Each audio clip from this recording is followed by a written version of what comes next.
Here's a question that allows us to practice on kinematics with constant acceleration.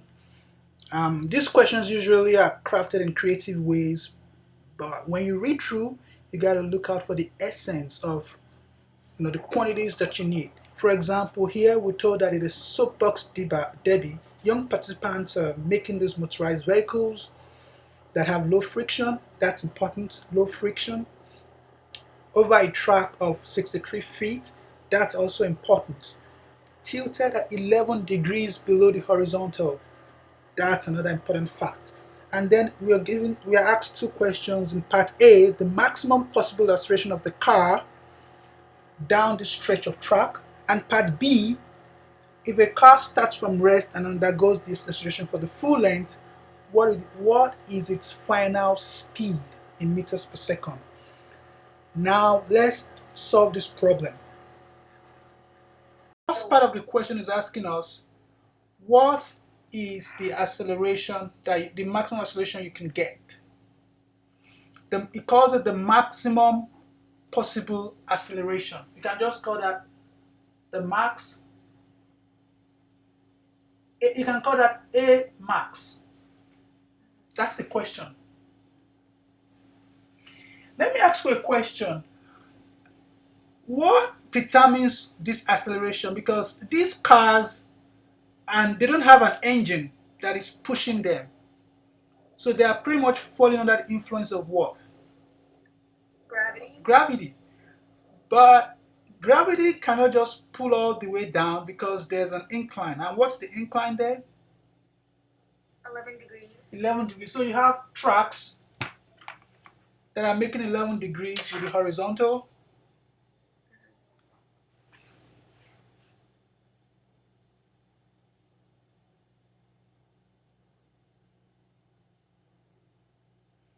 We've been talking about an angle with the horizontal. We've been calling that theta.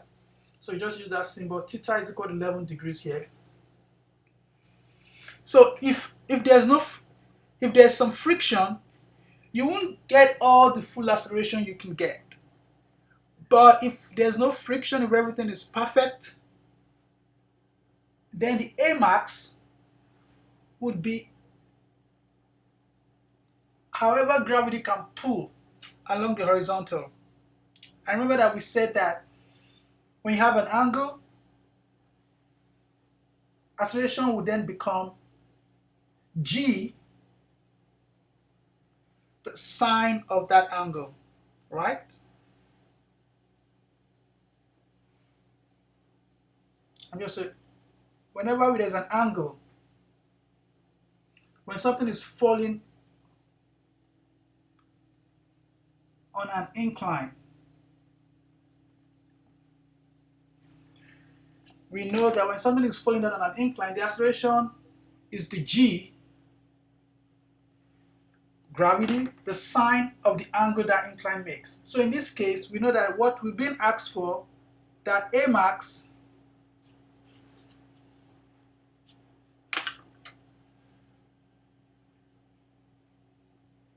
is going to be negative 9.8 sine 11 degrees. That's all. So that's that's how you find the answer? That will be the first part. It's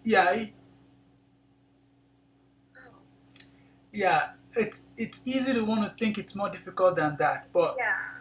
It's the second part is where you get to use the kinematics. Oh. The part B. I got negative 1.86. Can we write that to 1.86 meters per second squared? But the question is, what is the maximum possible acceleration? You may not put the negative.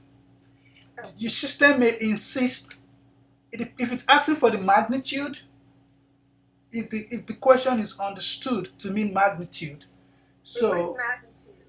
We would have to say 1.86 meters per second squared. just without the negative. So that's like the maximum acceleration you can get. So if your what is magnitude? magnitude is how large something is. It's the a vector has magnitude and direction. A vector has a direction and how large it is. So like So for example, 1.86 meter per second could be to the right or to the left. yeah, So the negative tells you that direction. the direction. The 1.86 tells you how large it is. For example, you can have a vector. Both of them are going to be negative. This could be negative 4 meters per second squared, and this could be negative 2 meters per second squared. 4 is the magnitude here, 2 is the magnitude here. Oh, okay. So it's just the vector without the direction. Okay. Is the magnitude. So whenever you get to put in the answers, does it penalize you for wrong answers? Yes. So you may start with this. Yeah, I'm pretty sure it's supposed to be positive because Yeah. last time I did it was supposed to be positive. Yeah. But if it says no, then you try this. But once it takes this, then you know that in questions like this, it's pretty much understood that it's asking you for the magnitude. Now, let's get to the part B of this question. The part B says, if the car starts from rest and undergoes this acceleration for the full length, what is the final velocity in meters per second? So will we use relation of velocity and displacement for this formula? Yes, can we use that? Yes. Yes, we can use that. That will be correct. Can I erase this? Yes, I wrote it down. So.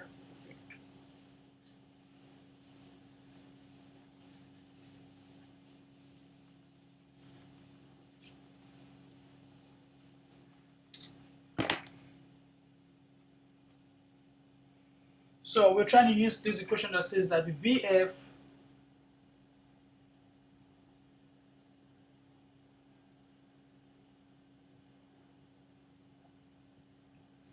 so the VF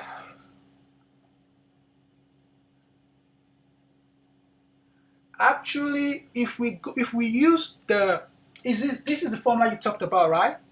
Yes. Now let's try, because physics we can always make mistakes. The initial velocity is 0 because we are assuming that these cars are starting from rest, right?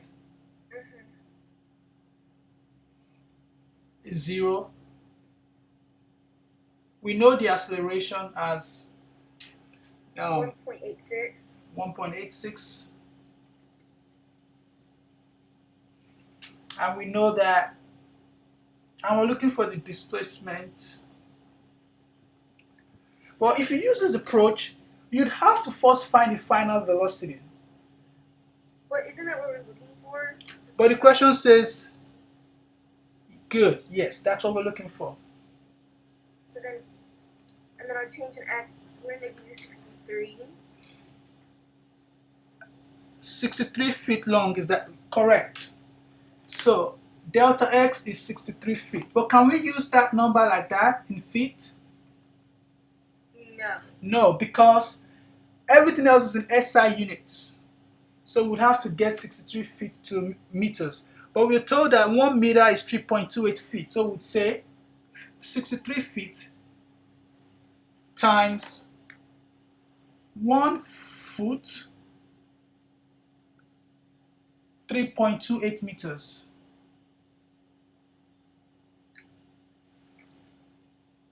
So that we'll be able to get an answer in meters. You get a delta x in meters.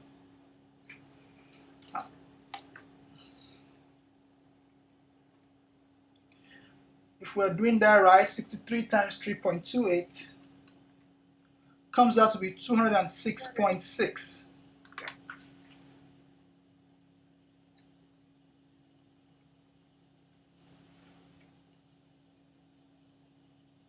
And now we can plug everything into this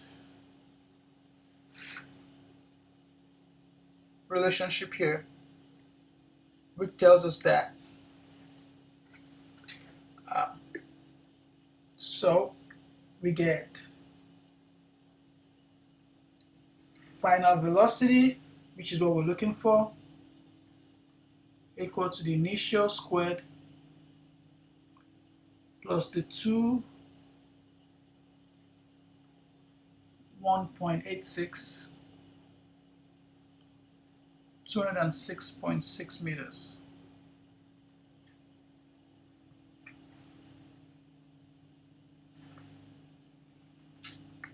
I got 768.7 meters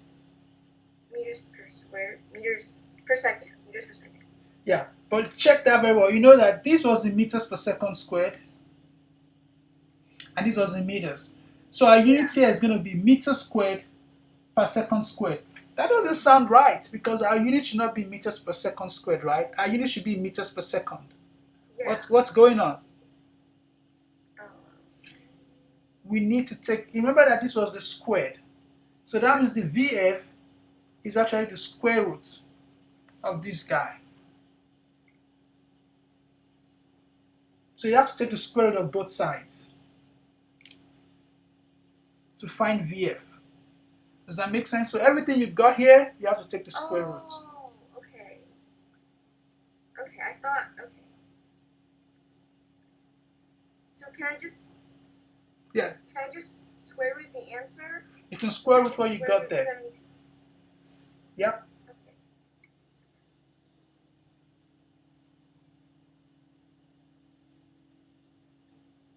27.72. That sounds right to me. That sounds more reasonable. 27.72 meters per second. That's a reasonable velocity.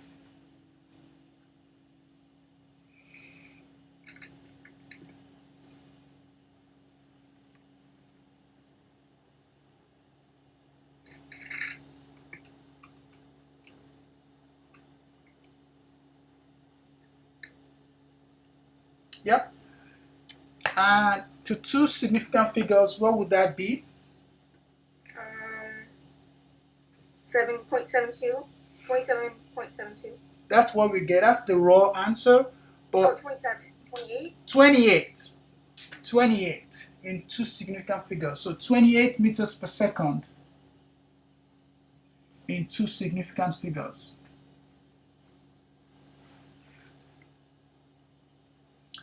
Yes. Okay.